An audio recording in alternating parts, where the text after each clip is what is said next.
Bonjour à tous, c'est Antoine de la chaîne Tonyphone. Aujourd'hui, on se retrouve dans cette vidéo pour le premier déballage et le premier démarrage du nouveau Samsung Galaxy A3, la version 2017, qui est commercialisé depuis hier, donc depuis le 3 février. Donc cette version est sortie avec sa version cousine, le A5 2017, qui est un petit peu plus cher, un petit peu plus haut de gamme. Mais pour cette partie, on va surtout s'intéresser à celui-ci, au A3. En ce moment, pour ceux que ça intéresse, il y a une offre. Alors, je ne sais pas si l'offre est exclusivement réservée au magasin Fnac, mais je sais que pour le prix d'achat du téléphone, en fait, vous pouvez recevoir une batterie de secours, donc un truc que vous pouvez emmener dans votre sac ou dans votre poche, et un flip cover officiel qui apparemment, je ne l'ai pas encore essayé, mais apparemment le cadre s'illumine quand vous avez une notification, donc ça a l'air assez sympa. C'est offert, donc profitez-en, sachant que cette batterie coûte une vingtaine d'euros et le cover environ 30. Donc c'est toujours bon à prendre. Il est actuellement commercialisé à 329 euros. Donc on a un petit peu grimpé par rapport à la première version. Donc voilà, on va voir ce qu'on a dans la boîte. Alors, donc moi je ne l'ai pas encore allumé, je l'ai vraiment reçu tout récemment. Donc voilà. Alors ce que j'avais pu lire dans les différentes critiques déjà, c'est qu'il s'apparente vraiment à un Galaxy S7. D'autant plus que là j'ai pris la version noire. Donc à première vue c'est vraiment un Galaxy S7. C'est assez frappant. On a les mêmes côtés biseautés à l'arrière du téléphone. Je ne sais pas si vous voyez bien, je vais poser. Ouais, là vous voyez. On a les mêmes côtés biseautés un peu à l'arrière, là, l'effet pour une meilleure préhension, ce qui est plutôt sympa. Donc vous avez toujours sur ce smartphone à l'arrière, c'est un appareil photo de 13 mégapixels. Il n'y a pas de stabilisation, ça reste un appareil photo, je pense, haut de gamme, dans le sens où il a une ouverture à f1.9, donc ce qui vous permet de faire rentrer pas mal de lumière, d'avoir un beau flou, un beau bokeh à l'arrière de vos sujets. Et à l'arrière et à l'avant, pardon, on est sur une caméra de 8 mégapixels, également avec une ouverture de f1.9. Donc partie photo, ça devrait être plutôt pas mal pour le prix. Après, il faut quand même dire qu'il est quand même à plus de 300 euros, donc c'est pas non plus un entrée de gamme. Donc voilà. Alors pour ce qui est du smartphone en lui-même en version noire, euh, il me fait beaucoup penser en fait à l'iPhone 7 en version noire mat. C'est un peu le même form factor. Bon après, je sais que tous les smartphones ont un peu le même design au final, mais dans cette couleur, il me fait un petit peu penser à l'iPhone, de par sa petite taille et puis c'est un écran de 4,7 pouces, donc on est vraiment sur un form factor assez proche. Et par ce côté anodisé assez sympa. Il est plutôt joli. On va démarrer tout ça après. Donc là, vous avez les deux boutons de contrôle de volume sur la tranche. Vous avez la connectique jack. Vous avez un USB, on est en USB type C, donc ce qui est plutôt une bonne chose. Sur le côté, le bouton power. Ici, c'est assez marrant. Je pense que c'est le micro, enfin le haut-parleur plutôt, qui est placé là-haut. Ouais, c'est assez marrant de le mettre là. Après, peut-être que c'est une question pour ne pas l'étouffer quand on regarde une vidéo. Mais c'est assez marrant de mettre le haut-parleur sur la tranche, je sais pas si vous le voyez bien. Je suis un peu désolé pour la caméra, elle galère un peu là comme c'est le matin, il n'y a pas forcément beaucoup de lumière à l'extérieur et du coup la mise au point est un peu hasardeuse. Vous avez ici le micro et donc le slot nano SIM où vous pouvez mettre une carte SD jusqu'à 256 Go. Donc autant dire qu'il y a de quoi faire. Pour l'écran, c'est un écran 4,7 pouces, c'est du Super AMOLED, on est en définition HD. Après, sur un écran de 4,7 pouces, c'est largement suffisant pour moi. Je ne suis pas partisan des ultra haute définition, dès lors qu'il n'y a pas besoin de faire de réalité augmentée ou vous n'avez pas de casque VR. Donc pour ça, c'est plutôt honnête. Donc là, vous avez les petits documents classiques, le petit slot pour sortir la SIM. On va tout de suite vérifier qu'il y ait bien un emplacement SD.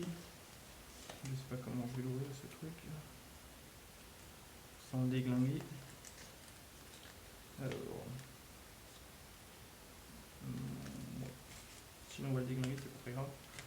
Alors on va juste vérifier au niveau du tiroir. Qu'est-ce qu'on retrouve? Ouais, donc voilà, on retrouve bien un emplacement nano SIM et un emplacement micro SD. Donc là, pas du tout possibilité de mettre de SIM, on est vraiment que sur une version SIM plus micro SD. Jusqu'à 256 Go, donc c'est vraiment costaud. Le mec, Le mec qui le remplira, il n'est pas encore. Je pense qu'il n'est pas encore réveillé ce matin. Voilà. Ensuite, donc on a un bloc chargeur classique. Après ça, on va pas s'éterniser dessus. 1,55 ampères, donc ça doit recharger plutôt rapidement. On est en USB type C, donc la charge doit être relativement rapide. Vous avez ici un câble de chargement USB type C. Et les écouteurs qui sont à mon sens les mêmes que l'année dernière. Des écouteurs classiques Intra, plutôt jolis, mais après on s'étonne plus trop de ce genre de choses, ça reste assez classique. Donc voilà pour la partie packing du smartphone. Maintenant on va le démarrer, voir comment ça se passe quand on l'allume. On va mettre ça là. Alors. Et c'est vrai qu'en main, le 4,7 pouces, c'est vraiment la taille idéale. En présentation, hier, quand j'étais à la FNAC, ils présentaient le A5. Mais le A5, je le trouve un poil trop grand. Et pour le coup, le A5, il est vraiment maintenant en face du S7, tant en termes de design qu'en termes de caractéristiques, parce qu'il a vraiment une fiche technique costaud. Donc je trouve que ce A3, c'est vraiment un modèle pertinent. Beaucoup de gens aujourd'hui cherchent des smartphones qui tiennent dans la main et qui font pas d'impasse sur la qualité. Et pour le coup, celui-ci, c'est vraiment le cas. Pour moi, il est vraiment. On s'en fout. Pour moi, il rassemble vraiment tout ce côté qu'on peut retrouver dans un iPhone 7, mais pour un coût quand même 2 fois moins élevé. Donc je pense que ça peut être un smartphone intéressant. J'avais essayé l'ancienne version, la version 2016, qui était déjà vraiment intéressante. Donc c'est un smartphone qui, moi qui ne suis pas fan de. Qui ne suis pas fan. On va faire l'empreinte. Moi qui ne suis pas fan pourtant généralement de Samsung, je trouve que cette version alpha est vraiment toujours bien réussie. On va faire un truc au pif. Je fais juste le petit démarrage pour vérifier si le capteur tactile, le capteur d'empreinte pardon, est plutôt performant. Alors, tac, tac, tac. Parce que j'ai essayé tout récemment un Arcos 55 Selfie. C'est un smartphone milieu haut de gamme qui a un capteur d'empreinte dorsale, mais c'est vraiment une catastrophe. C'est-à-dire qu'on peut réessayer parfois jusqu'à 5-6 fois pour qu'il capte l'empreinte et c'est vraiment assez catastrophique. Donc là, on va le faire. Tac. Bien que Samsung n'ait jamais eu de problème de reconnaissance d'empreinte. Bon, on s'en fout de tout ça.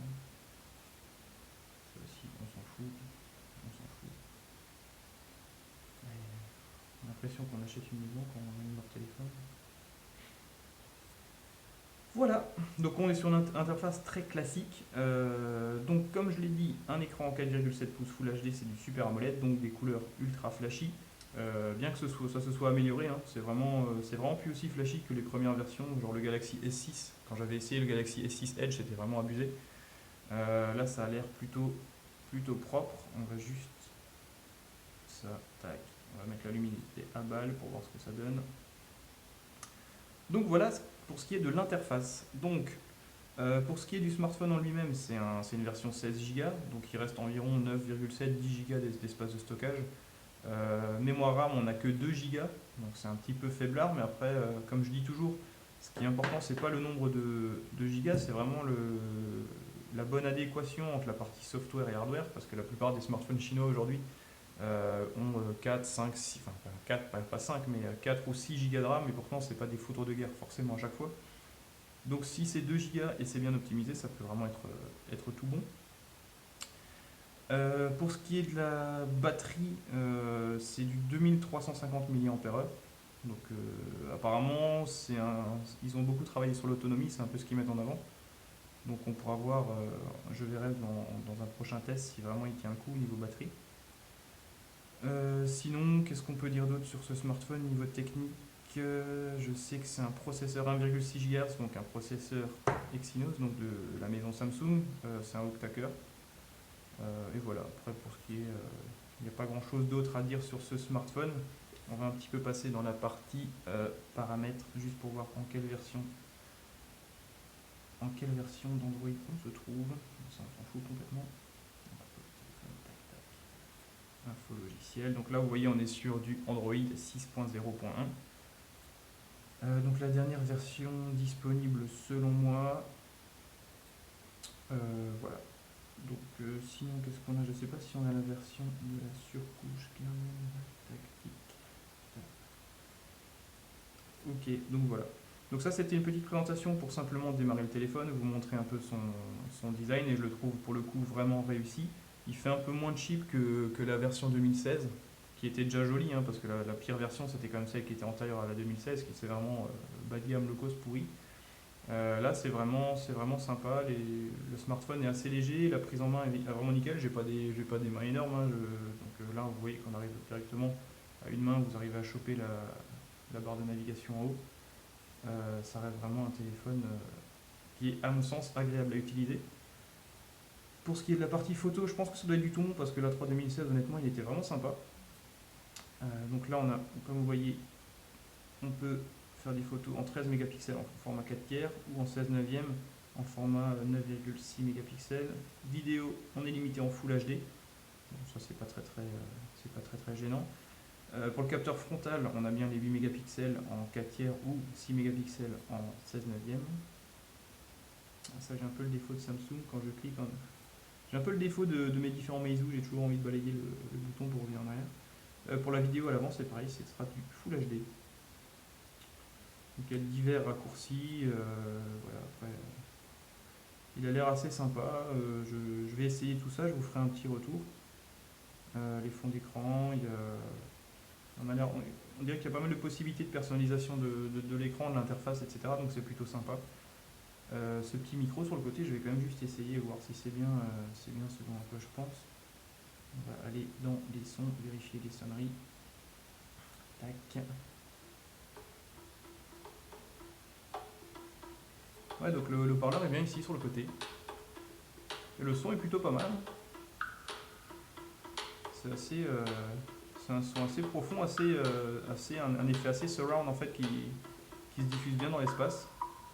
Et du coup, effectivement, vous avez moins tendance en fait à étouffer le son avec votre main. Du coup, quand vous regardez une vidéo, généralement ce doigt vient boucher le haut-parleur ou quand c'est à l'arrière aussi. Et là, vous êtes vraiment sur une zone où vous mettez jamais le doigt en fait. Donc c'est plutôt sympa. Je pense que ce téléphone est prometteur. Après, il est quand même commercialisé à 329 aujourd'hui, donc c'est quand même déjà un bon smartphone, quoi, 329 euros. Donc voilà. Donc n'hésitez pas à me poser vos questions. Et si vous voulez l'acheter, profitez-en pour l'instant avec l'offre du flip cover et de la batterie, c'est toujours intéressant. Et on se retrouve prochainement et je vous ferai un petit feedback soit en présence du téléphone, soit je vous le ferai de manière orale lors d'un autre test. Mais tout ça, je vous le dirai directement dans la vidéo. Voilà, merci, à bientôt, bonne journée.